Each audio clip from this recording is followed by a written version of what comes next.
안녕하세요. 100% 국어입니다. 오늘 제가 소개할 책은요. 김초엽 작가님의 지구 끝의 온실입니다. 사실 제가 이 작가님을 처음 만나게 된 것은 우리가 빛의 속도로 갈 수 없다면 이라는 단편집입니다. 제목도 굉장히 매력적인데요. 여기 실려있는 단편들이 하나같이 너무 재미있어서 그리고 무엇보다 여기 뒤에 벅차다라는 말이 나와 있잖아요. 저도 굉장히 벅찬 느낌으로 이 글을 읽었습니다. 김초엽의 소설은 사람을 울게 하고 새로운 감각에 잠기게 하고 나아가게 한다라고 정세랑 소설가님이 이렇게 평을 하셨듯이 저도 굉장히 특별한 의미로서 하나하나의 작품을 읽어서 굉장히 감동적이었는데요. 기분이 좋았는데요. 그 작가님이 이렇게 새로운 첫 장편 소설을 냈다는 소식을 듣고 굉장히 반가웠던 터에 저희 독서 모임의 한 정말 훌륭하신 분께서 이 책을 추천해 주셔서 좋습니다 하고서 바로 선정하고 이번에 읽게 된 책입니다. 그리고 그냥 흘려보내기가 너무 아쉬워서요. 온기 어린 이야기들이라고 나와 있죠. 그래서 여기 자이언트 북스 출판사에 연락을 해서 제가 이 책으로 영상을 찍어도 되는지 허락을 구했고요. 정말 감사하게도 허락해 주셔서 이렇게 영상을 찍게 되었습니다. 제목이 지구 끝의 온실입니다. 그리고 굉장히 의미심장한 이렇게 표지입니다. 제 라이트 불빛이 좀 반사가 되긴 하는데요.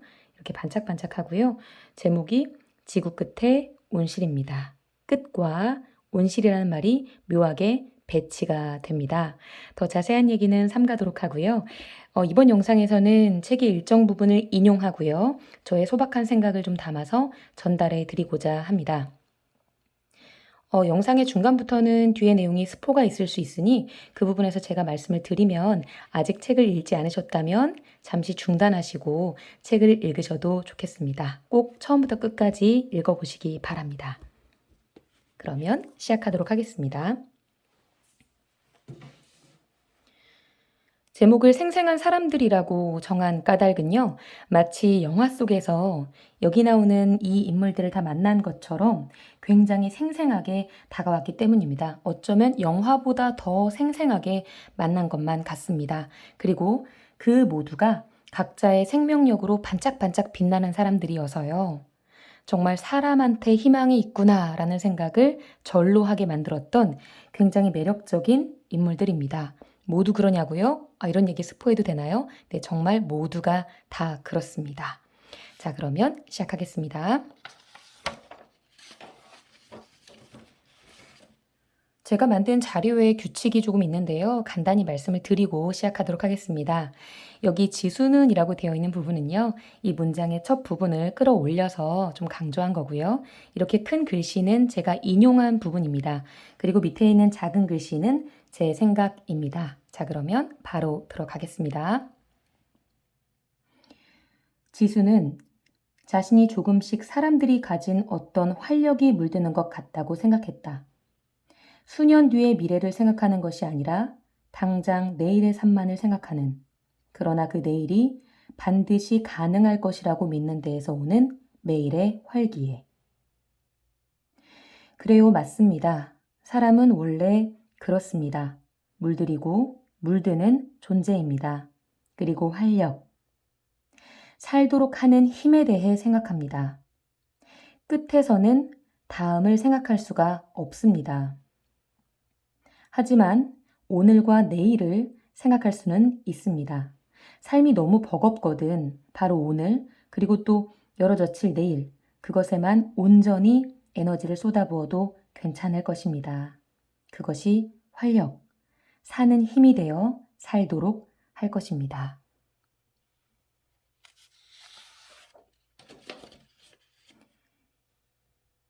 그리움과 고통은 언제나 함께 오고 모두가 그것을 견뎌낼 필요는 없으니까요. 모두가 그것을 견뎌낼 필요는 없습니다. 최대한 감당해야겠지요. 하지만 감당할 수 있는 것과 감당할 수 없는 것을 구분할 줄도 알아야겠습니다.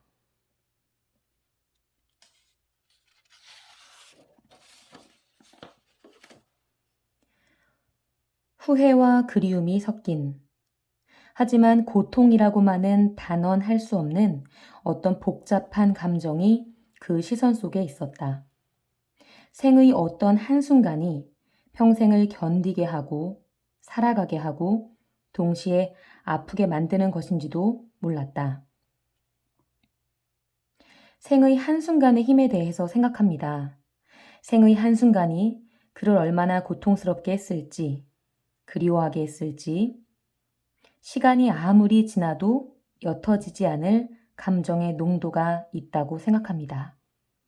그리고 그 감정이 작용하는 장은, 그 영향의 장은 경계가 없습니다. 인간과 비인간의 경계는 이때 무력합니다. 그리고 그 작용은 동시대의 존재가 아니라, 그러니까 그 시간 안에 갇혀 있는 것이 아니라서 시간을 초월해서 다른 사람에게도 공유됩니다. 아영은 말합니다. 저는 그렇게 한 사람의 평생을 사로잡는 기억이 있다는 걸 처음 알았죠. 라고 말이죠. 우리는 어떤 기억에 사로잡혀 살아야 하는 걸까요?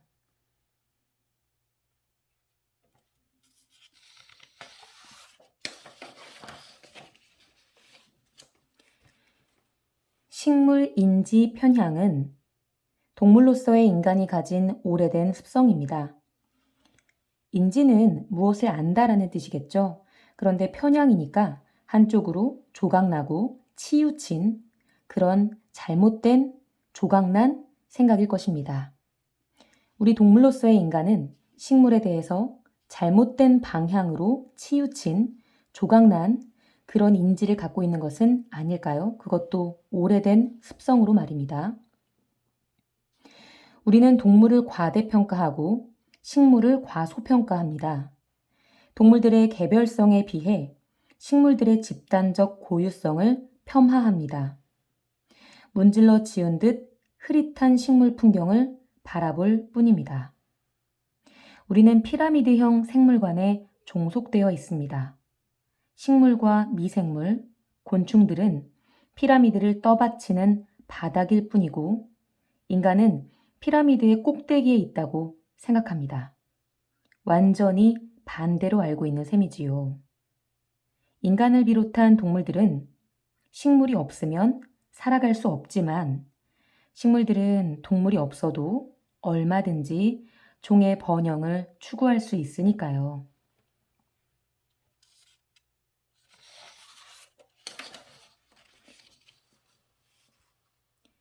인간은 언제나 지구라는 생태에 잠시 초대된 손님에 불과했습니다. 그마저도 언제든 쫓겨날 수 있는 위태로운 지위였지요.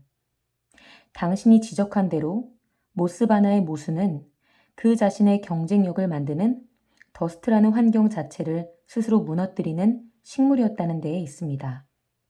모스바나는 공존과 유전적 다양성을 습득하고 더스트 시대의 흔적을 자신에게서 지우는 것으로 살아남았지요.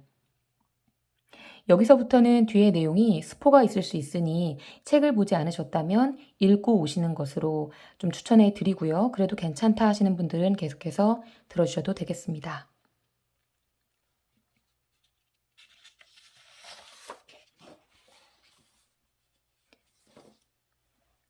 유전적 다양성이 없기에 단일 바이러스 하나에도 멸종에 이를 수 있는 취약한 생물이지만 동시에 더스트 시대의 천위를 이끄는 개척자 식물이기도 했던 모스바나입니다. 이때 천위는 옮길 천자에 옮길 이자니까요. 얼마든지 옮겨가며 살 수 있었던 식물입니다. 사람이 더스트로 인해서 제대로 살 수가 없었던 시대에 이 식물은 얼마든지 어디든지 옮겨갈 수 있었던 식물이었던 거죠. 이 모스바나는 우리에게 두 가지 생각할 거리를 던져주는 것 같습니다. 하나, 나를 이해한다는 것은 사람으로서의 나를 이해하는 것이기에 사람을 먼저 이해하는 것부터 시작일 텐데 그때 사람을 규정할 때 피라미드형 생물관에 종속된 우리는 어떻게 그 생물관에서 벗어나야 할까요? 사실 저는 그 앞선 인용 구절이 작가가 우리에게 직접 목소리에 힘을 실어서 전달하는 것 같다고 생각을 했습니다. 식물을 풍경으로 지워버릴 수 있느냐? 식물을 피라미드형에서 맨 마지막, 피라미드의 맨 바닥을 차지하는 우리가 얼마든지 이용해도 좋은 것으로 취급해도 괜찮을까 하고 말이죠. 그럼 대안은 무엇일까요? 우열 관계가 아닌 이 소설 속의 프림을 구성했던 사람들처럼 동등한 관계가 되는 것이 아닐까요? 자연으로부터 필요한 것을 감사히 얻을 것, 사람들끼리 동등하듯이 자연을 구성하는 모든 것들과 동등해질 것이라고 말입니다.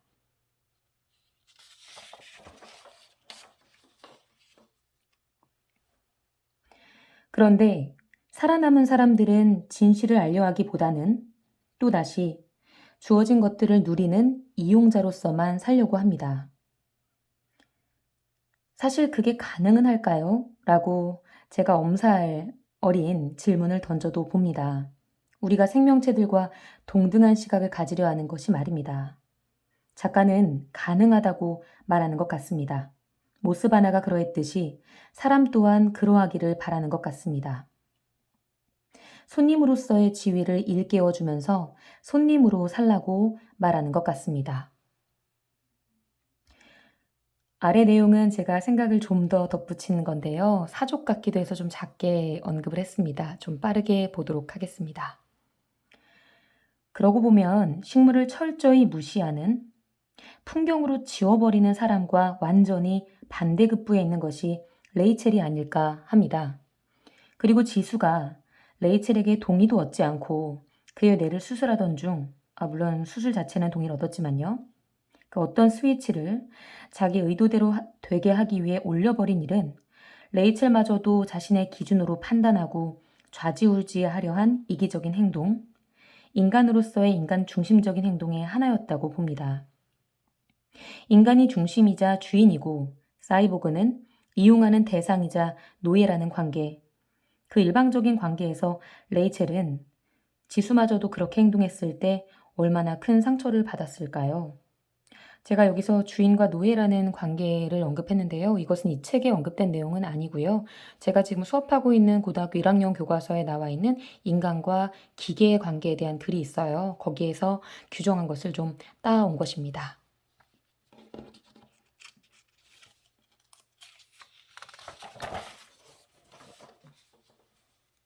둘, 모스바나의 모순은 사람에게 어떤 경각심을 주는 것 같습니다. 공존과 유전적 다양성을 습득하고 자신의 흔적을 지우는 것으로 살아남은 모스바나. 이 부분은 다시 차근차근 봐주시기 바랍니다. 공존과 유전적 다양성을 습득하고 자신의 흔적을 지우는 것으로 살아남았다는 점 말입니다. 한때는 개척자로서 거침없이 하나의 생태계를 잠식할 만큼의 위력을 가졌지만 그 자신도 살아남는 게 관건입니다. 영원한 독주는 없는 것입니다. 모스바나가 찾은 해답을 사람도 찾기를 작가는 바란 것이 아닐까요? 공존과 유전적 다양성이라는 것은 작가가 우리에게 던지는 힌트일 것입니다.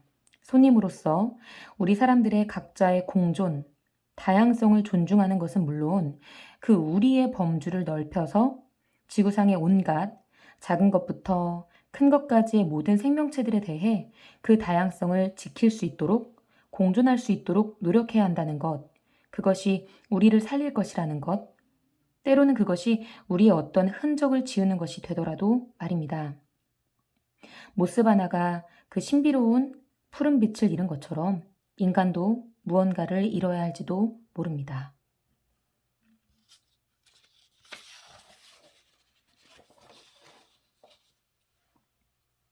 공진화라는 키워드를 핵심어를 이렇게 소제목으로 삼아 봤는데요. 인간이 모스바나를 이용했다고 주장하는 사람들이 있겠지만 반대로 모스바나가 인간을 이용했다고 볼 수도 있을 것입니다. 둘은 분리할 수 없고 분리할 필요조차 없는 것입니다. 분명한 건 모스바나는 인간에게 적응하는 전략으로 그 종의 번영을 추구했고 인간은 모스바나를 절실히 필요로 했다는 사실입니다. 모스바나와 인간은 일종의 공진화를 이룬 셈입니다.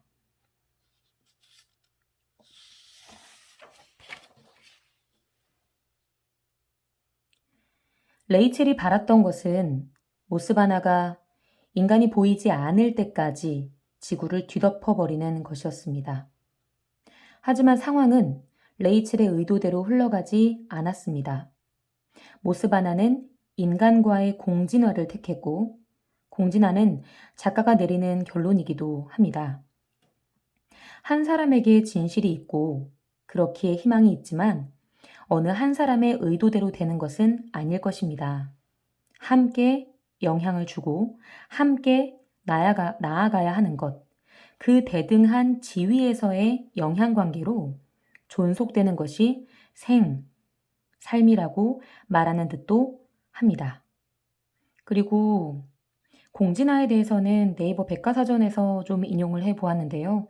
서로 밀접한 관계를 갖는 둘 이상의 종이 상대종의 진화에 상호 영향을 주며 진화하는 것을 공진화라고 한다라고 나와 있습니다.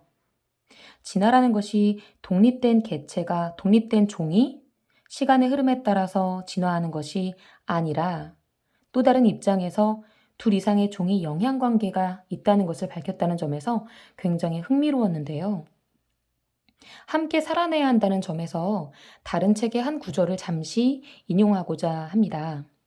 네, 제가 사실 아직 다 읽지 못했는데요. 칼 세건의 코스모스라는 책입니다.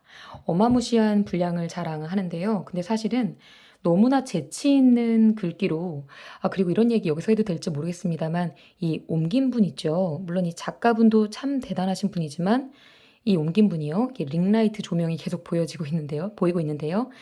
이분의 섬세한 배려가 중간중간에 정확한 번역은 물론이거니와 섬세한 설명과 배려가 느껴져서 저한테는 많이 어렵지만 그래도 차근차근 읽어나가고 있는데요. 이 중에 한 구절, 제가 이 부분을 쓰다가 문득 생각이 나서 함께 읽고 싶어서요. 한 문장만 좀 읽고자 합니다. 자, 여기 이 부분입니다. 페이지는 458쪽이고요. 원자 알갱이 하나하나가 모조리 별의 내부에서 합성됐다. 그러므로 우리는 별의 자녀들이다 라는 말이 있습니다. 우리의 DNA를 이루는 질소, 칼슘 이렇게 여러 가지가 나와 있지만 사실은 우리를 이루는 그것과 나무, 풀, 우리 주위에서 보는 식물들의 그것이 크게 다르지 않다라고 이 책에 나와 있기도 한데요. 같은 맥락일 거라고 생각을 합니다. 우리는 우리라는 범주를 넓혀야만 할 것입니다. 왜냐하면 칼 세이건의 코스모스에서 말하듯이 우리는 모두 별의 자녀들이니까요.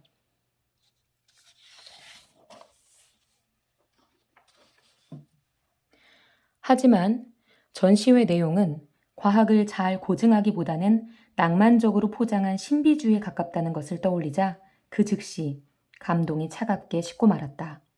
담당자는 약간 민망해하며 흥행을 위해서는 예술성이 가미되어야 하고 너무 과학적이어서는 곤란하다라고 했지만 그럴 거면 도대체 왜 그렇게 식물팀을 몇 달간 괴롭혀댄 건지 모를 일이었다. 알려달라고 그렇게 달려들며 추궁할 때는 언제고 알아낸 것을 그대로 알리지 않는 사람들입니다. 이 세계에서 진실을 안다는 것은 얼마나 어려운 일일까요?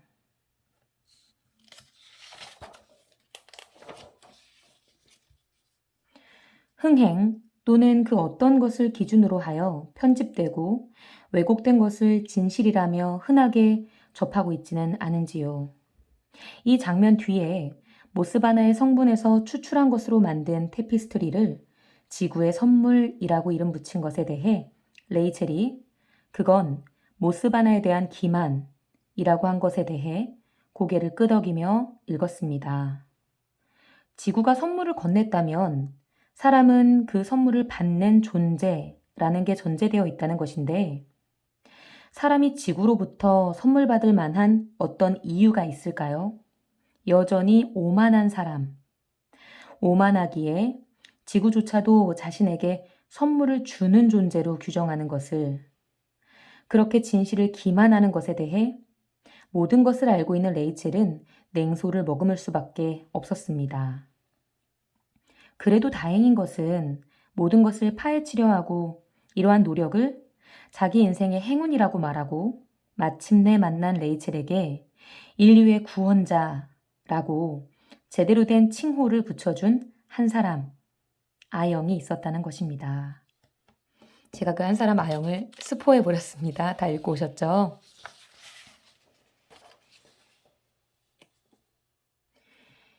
그리고 오랜 시간 그를 잊을 수 없다면 나의 감정은 그 자체로 진실한 것이 아닌지 생각했지요. 모든 것은 낡고 비틀어진다. 그렇다면 언젠가는 사라지고 말 기록의 의미는 무엇일까? 아영은 혼란스러웠지만 혼란스러운 대로 그것을 세상에 내놓기로 했다. 진실에 접근하기 어려운 사회입니다. 하지만 작가는 힌트를 줍니다. 오랜 시간 잊을 수 없는 것은 진실하다. 그리고 어떤 뚜렷한 목적성도 없이 차라리 그것이 더 순수할 것입니다. 심지어 회의감에 차서라도 그래도 해야만 한다는 강렬한 의지로 진실은 빛을 보기도 할 것입니다.